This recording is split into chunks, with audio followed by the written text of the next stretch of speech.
Hello everyone, today I'll show you how to enable automatically page scroll in Adobe Acrobat. This is my PDF file and I'll apply here auto scroll. Select here view options and select this page display and this enable scroll.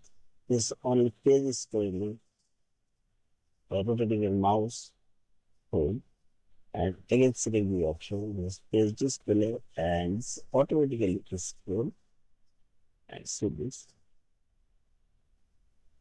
Say this automatically scrolling.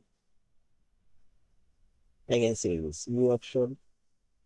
This to make a stop it. The left to be six. Yeah. Thank you for watching. Please subscribe, like, share, and comment.